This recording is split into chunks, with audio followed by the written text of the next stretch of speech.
Pinocchio, the perfect gift. Christmas was just a few days away.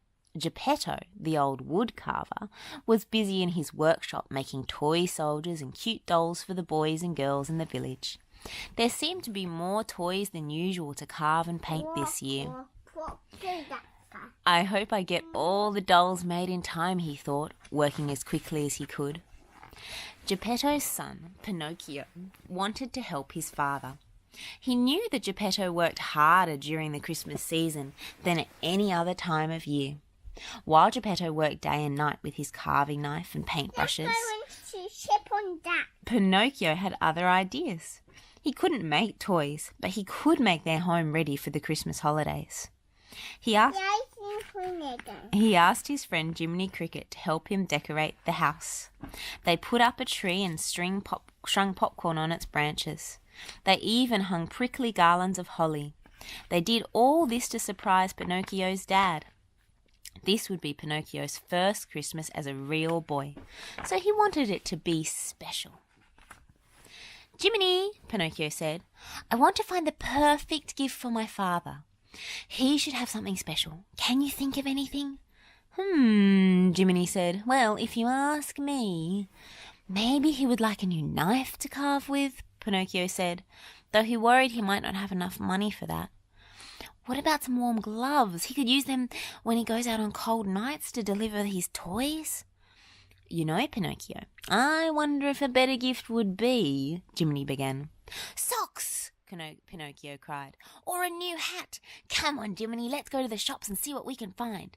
Pinocchio hurried out the door. Jiminy had to run to keep up. In the shops, Pinocchio looked at socks, warm hats, gloves, scarves, and even a warm woolen coat. But everything was too small, too expensive, or too ordinary. Pinocchio wanted to find something special. By Christmas Eve, Pinocchio still hadn't found the perfect gift for Geppetto. He couldn't help... He couldn't help feeling sad. What am I going to do? He asked Jiminy. Well, I do have this idea, the cricket said to Pinocchio. Really? Pinocchio asked excitedly. Please tell me. Jiminy sat down at the table and handed him a quill pen. You want to give your father something he really needs? I sure do, Pinocchio beamed.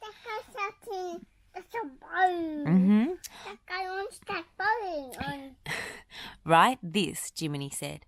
Dear Father, my Christmas gift to you is an extra pair of hands and an extra willing heart. Love, Pinocchio. When Pinocchio finished writing, he looked up at Jiminy. Now what? He asked. Now you put the note in here. Jiminy held out a box. Pinocchio dropped the note in. Then Jiminy wrapped the package with bright paper and a big bow. Geppetto will be very happy with this gift, Jiminy said. But it's just a scrap of paper, Pinocchio said. What sort of a gift is that? Jiminy smiled. You might be surprised. Geppetto took a break from his work to share a Christmas Eve dinner with his son. After the meal, Pinocchio presented Geppetto with his gift. What's this? He asked. Your Christmas present, Pinocchio replied. I hope you like it. Geppetto untied the bow and tore the wrapping paper away. Why, this is the perfect present, he cried. I could use an extra pair of hands in my workshop. How did you know, Pinocchio? Pinocchio smiled. Jiminy had been right. He was surprised at how much joy his simple gift brought to his father. I'm glad to help, Pinocchio said. I can start right now if you want. Pinocchio cleared away the dinner dishes from the table, washed them and put them away. Then he went to Geppetto's workshop. He swept up the wood shavings and boxed and wrapped the new toys. He made labels for each box so that Geppetto would know which child each gift was for. The two of them made the perfect team. When Geppetto set out to deliver the last of the gifts, Pinocchio went up to bed.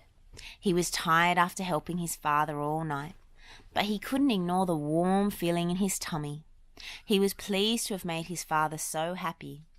As he drifted off to sleep, he promised himself that he would help out more often. That night, the Blue Fairy appeared. "Because you've been so thoughtful this year, I have come to grant you one very special Christmas wish," she said. "Think carefully about what you want." Pinocchio thought about the many wishes he could ask for, but he still only wanted one thing. "I want to give my father the perfect Christmas gift," he told the Blue Fairy, "something that he will love forever." The Blue Fairy smiled. She knew just what the perfect present would be. "You are a very kind and loving boy, Pinocchio," she said. "I'm sure Geppetto will treasure this gift for years to come." The next morning, Geppetto woke up early. He tiptoed downstairs to light the fire. He was so happy that Pinocchio had helped him the night before that he wanted to surprise his son. It was his greatest wish to make Pinocchio's first Christmas special. Geppetto went to place his gifts for Pinocchio under the tree. He had carved a beautiful toy rocking horse and crafted a playful Jack-in-the-Box. But when he looked at the tree, he gasped. A wooden puppet hung from the branches. It wore a pair of red dungarees and a red feather in its cap. It looked just like his son. "My dear Pinocchio," Geppetto said with a smile. He examined the puppet.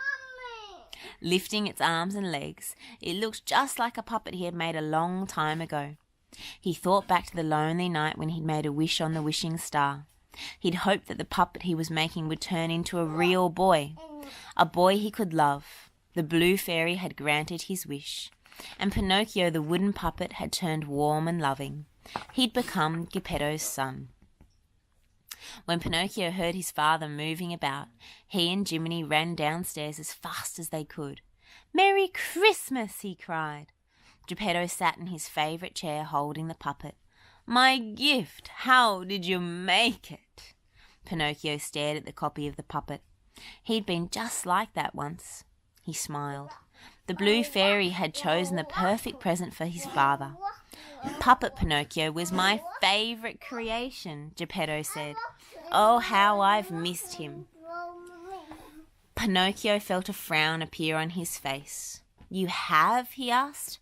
"Have I disappointed you?" Geppetto laughed. "Not at all, son. You've been perfect in every way. This toy reminds me of how very much I wanted a real son. He reminds me of how happy I am to have you." Pinocchio smiled as relief flooded his body. He went over to the puppet and looked at it closely. It was like looking in a mirror. The puppet had the same dark hair and blue eyes that he did. Geppetto stood up and started dancing with the puppet and singing. Pinocchio clapped along. "Father is so happy," thought Pinocchio. Where's the puppet? There's the puppet. Stopping to catch his breath, Geppetto looked at his son and said, "No one has ever thought to give me a toy of my own to play with, because I'm a toy maker. You understand how much I love toys, Pinocchio. Thank you, son." "See," Jiminy whispered to Pinocchio, "I told you that you would be surprised. And now you've been surprised twice." Pinocchio nodded as he watched his father dance with the puppet some more. Then he went over and danced beside the puppet that looked so much like him. Geppetto held out the strings for Pinocchio so that he could try to make the puppet dance for himself. It was difficult because the puppet was the same size as Pinocchio, but he didn't care. He was happy to share this moment with his father. A little later, Pinocchio opened the gifts that Geppetto had placed under the tree for him. He laughed as the Jack-in-the-Box popped up, and he rocked the small wooden horse across the floor. But the best present that he'd received had come from the Blue Fairy. He would never forget the smile that lit up his father's face. He hoped they would share many more happy holidays together.